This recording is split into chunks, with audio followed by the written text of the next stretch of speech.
Now it is time that I introduce two more new apps to you. First one, we are going to integrate Notion and we are going to create a task for our sales team so that they can basically communicate with the new lead that has just been registered. So for that, I'll go over here and click on this plus icon. As all these steps could be sequential, first the Slack message is sent, then a Notion task is being created. So I'll search for Notion.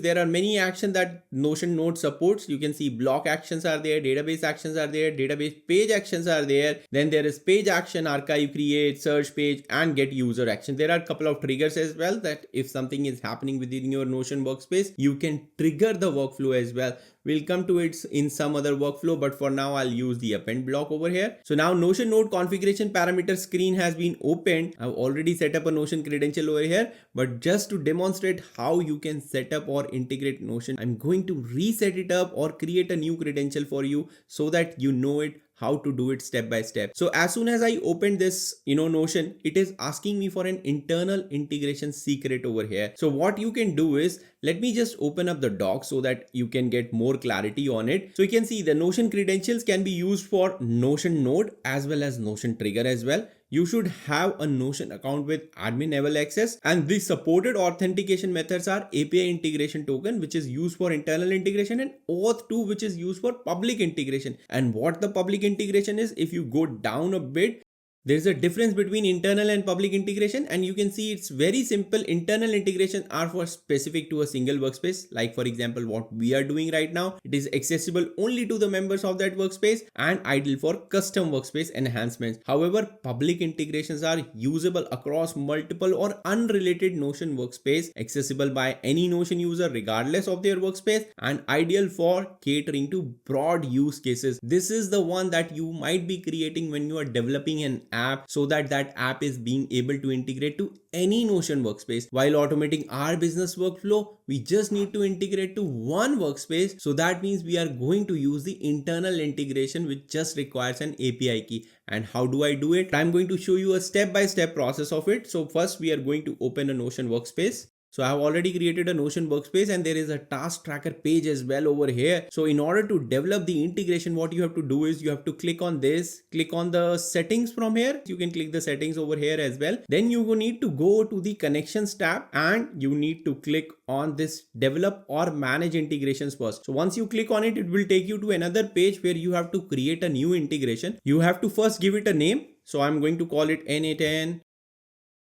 I'm going to associate my workspace over here. So it's Dheeraj Sharma's Notion. The type is internal or external. We have already talked about internal versus public. For internal ones, you do not need any kind of approvals, but for external one, you need to submit this app so that Notion team can approve this integration. You need to provide more details, but like I said, it is required only when you are integrating with multiple workspaces. You are developing an app that is going to integrate with Notion in general that you don't know about. Here we know about where we are integrating which workspace, so I'm going to use internal over here. You have to upload a logo over here. I'll click on it and I'll use this image.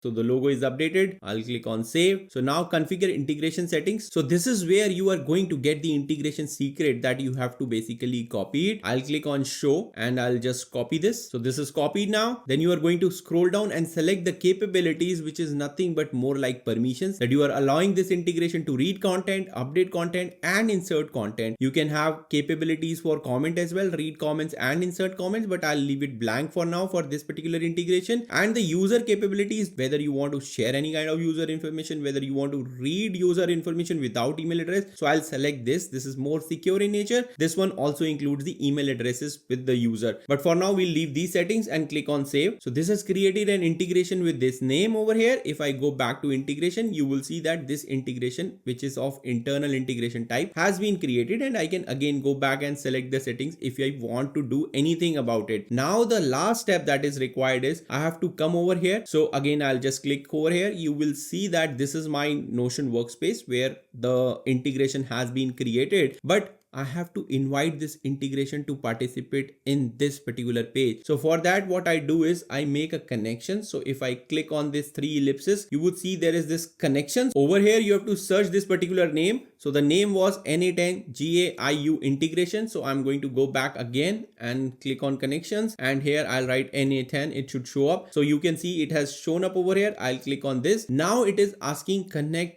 this particular app or integration to this particular page. I have to confirm it. Once I confirm it, it showed me what kind of permissions have been allowed on this particular page with that integration. Now the integration has been set up and we have copied the integration API key that I'm now going to go back to our n8n workspace over here, and I'm going to copy this secret here and just let's save it. The credential has been successfully created inside your personal workspace. So this is Notion account 2 and I have given you a step-by-step process. You can see the connection tested successfully. So now let's go back over here. So the credentials are done. Now we have to work on the resource. So for the resource, what I have to do is I have to add a database page because we are working on a database of this task tracker. So this task tracker is of database type kind of page. Hence we have to work on the database page over here. So I'll go back over here and I'll click on database page. As soon as I click on it, the operation says whether I want to create a database page inside a database or get it or get many or update a page. I'll use the create one because we have to create a task over here in our task list. So from list, you can see that it's allowing us to select a database. When I click on it, as the integration is successful, it is showing me the task tracker is there. When I click on it and if I click on this icon, which is more like a link, it will open up our task tracker. So you can see that the database of task tracker is open. No task is created. Every task or every row that you would see over here is more like a page, and hence that's why it's called database page that needs to be created. Here we will specify a particular title and we'll keep it simple like I use for Slack notification, new lead alert. And here we can start adding the blocks. Blocks are nothing but what you want to basically specify. So here I have to specify a paragraph or a heading or heading 2, 3. You can see that all these blocks can be added. We'll keep it simple. We'll have it paragraph based only. And what I'll do is I'll just specify the details. So instead of using Slack, we'll use the if node, right? So if node, the email was there. So what I'm going to do is the name, we'll follow the same thing.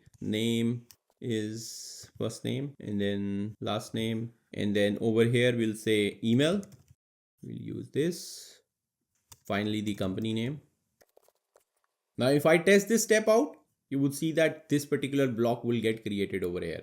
So this has created a new database page for us. Now, if I go to our task tracker, so you can see that a new lead alert, this has been created. If I go by status and maybe like click on this new page alert, you would see that these details, the description that we mentioned in the block has been added. However, one more thing that I would like to tell you, if I go back to all tasks again, you see all this status, assignee, due date, priority, task type, description, or task name was there, attached file, past due. All these properties are over here. And how can I access these properties? If I go back over here and click on this add property thing, I can click on this and it will start loading up all the properties or columns of our database, a table that is there in the Notion workspace. And I can click on it and I can select any of these properties. I can even mention the description as and copy this from here and paste it over here. Or I can also say that effort level is, let's suppose, high or medium. I'll just say test. And now it is going to basically put an effort level as well. Let's go ahead and see. So you can see another one is created, which is right at the top. And if I scroll a bit on the right, you would see the effort level is medium. So that's how you integrate Notion to an n8n workspace. And we have automated the step 4B as well, that a manual person was creating all these tasks by opening up this Notion workspace and adding tasks for the sales team.